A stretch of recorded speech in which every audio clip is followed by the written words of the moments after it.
The epitome of journalism in this state is practiced by the Cataluna. In order to understand that, you have to know how she got to where she is today. She was a public school grad, went to Baldwin High. She had to beg to get into college prep classes because they couldn't believe that a Hawaiian Portuguese girl could handle. And she's had to make all these opportunities in her life because nobody gave her anything. And it was not only in journalism, where she worked in television, radio, and now for the Star Advertiser as a columnist, but also as a playwright, an award-winning playwright and author. And for me, when I look back at her career and all the things that she's accomplished, and especially what she does now as a columnist for the paper, she has a freedom to write about whatever she wants for the newspaper. And she can write about it with a voice that most journalists are not allowed to have.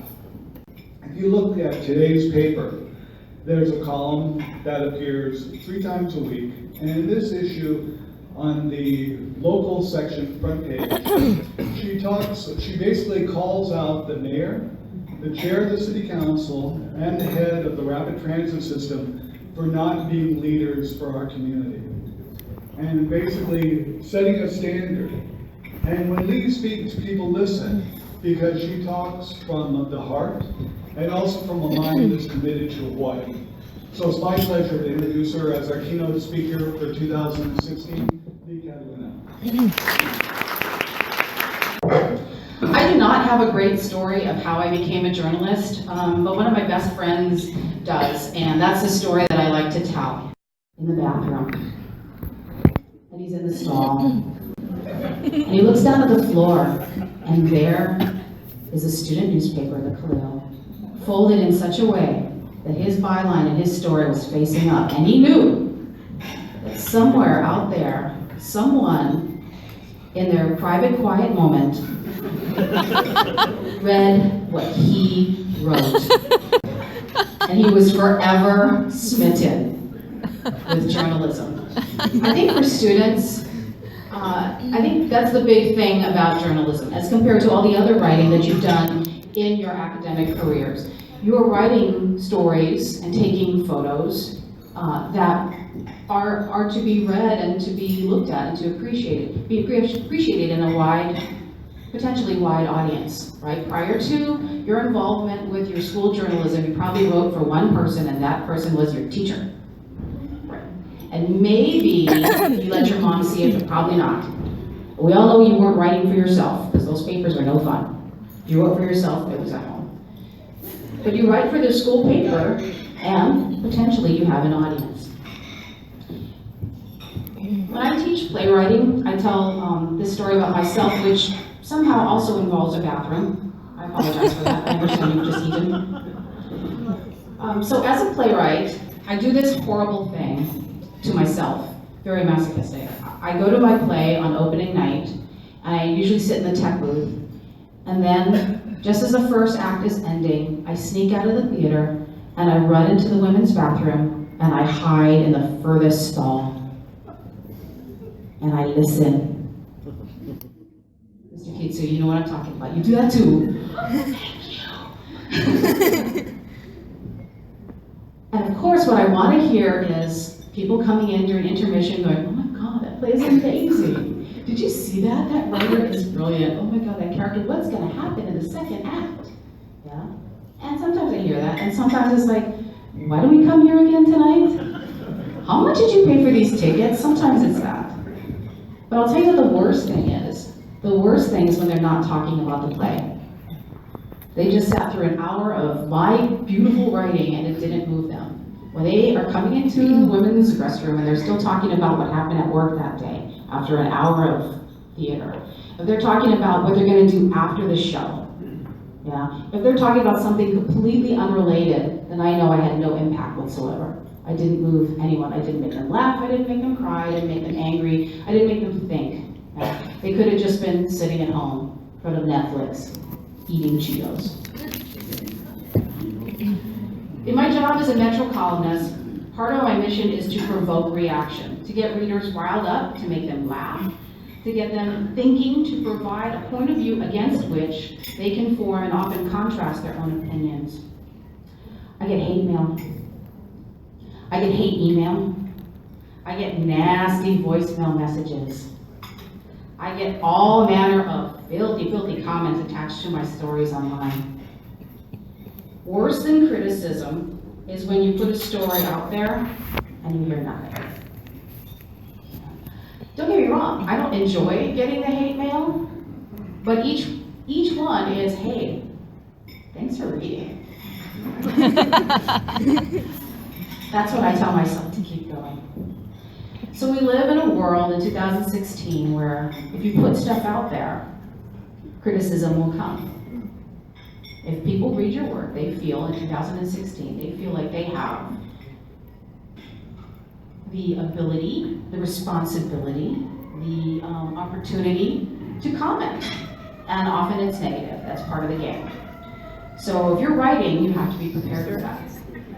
Some people like that. I don't like that, but I deal with it. So how do you deal with criticism? Okay, here are some thoughts. Number one, immediately correct anything you got wrong. If the hate mail is because you messed something up, realize that you messed something up and go correct it immediately. Don't run from it, don't, but I did, just go, my bad, and correct it. Yeah, those are the easiest ones to deal with. Second, learn what you can. Expand your way of thinking about the situation. Consider the validity of other points of view. Somebody who doesn't agree with you may not necessarily be wrong. You may not necessarily be wrong. They may have a completely different way of seeing the situation. And it could be something that will add to your world experience. Yeah, will add to your way of perceiving things in the future. 3, ignore the rest. The ones that aren't about something that is factually wrong, that you can't learn from, they're really not worth your time. It doesn't always help to respond, because often that is not what the person sending the hate mail wants. They don't want a response. They want it to be one direction. And you will just enter into a fight that nobody will win. I have a phone on my desk that is mostly for people who like to monologue, and it makes them very happy. And I get sometimes 3, 4, 7 messages in a row from the same person who just wants to talk, whether I'm there or not. And it serves a purpose for these people. They don't require a response. Some do, some don't. You have to kind of sift through it. Find ways to screen comments. I think the best way to screen comment is to have a best buddy who reads your comments, and you read your best buddy's comments, because it doesn't hurt as much when it's not about you. Yeah, so kind of team up. Hey, try read this stuff. Tell me if there's anything I need to deal with. And you kind of watch their face. Ooh. Anything I need to deal with? No, thank you. Read someone else's criticism, the comments that come after their story, and realize how insignificant it seems when it's not about you. You can experience some distance that way, and it kind of gives you a better perspective on really this game that is played in 2016. But most of all, recognize that what feedback really is, even if the feedback is in the form of criticism. We all want to hear, gosh, that story was amazing, great job, beautifully written, I hadn't thought about it before. You were the best reporter in the world. We all want to hear that. But sometimes that's sort of couched differently. Sometimes it's like, well, why'd you do it that way? It means, all of it, it means that somebody read your story. More than that, it means your words move them to act. It's one thing to read a story and be impressed or be upset. It's another thing to take action. Yeah? You move somebody to take action, even to tell you, gosh, that was great, or you don't know what you're talking about. You move them. And that is what we're trying to do. And sometimes, consider this. This is a little gift that I'm going to give you that will take you all the way through college and the rest of your life. Consider this. Sometimes criticism is about envy. Sometimes someone who doesn't have the skill or the guts that you had to write that story or to run that picture, sometimes they wish that they were brave enough and sharp enough to do what you have just done. And that's where the criticism comes from. Sometimes it's because they don't think you, little high school you, should be bold enough to tell that story with confidence. But that's on them, that's not on you. Whatever the criticism, its nature and its cause, Most importantly, never let it stop you. Never let it dull the sharp edge of your writing or make you pull a punch. The rules are different in high school than they are in professional journalism. I understand that. I know that you have to play nice. Sometimes you have to placate the adults in your lives. But commit acts of real journalism when you can. Tell the truth, tell it straight. Don't soften the edges or leave out the stuff that might make somebody in power mad. Haters gonna hate, but writers gotta write. You have to be fair, you have to be accurate, but you also have to be brave. Be brave. Thank you so much. Cake and awards!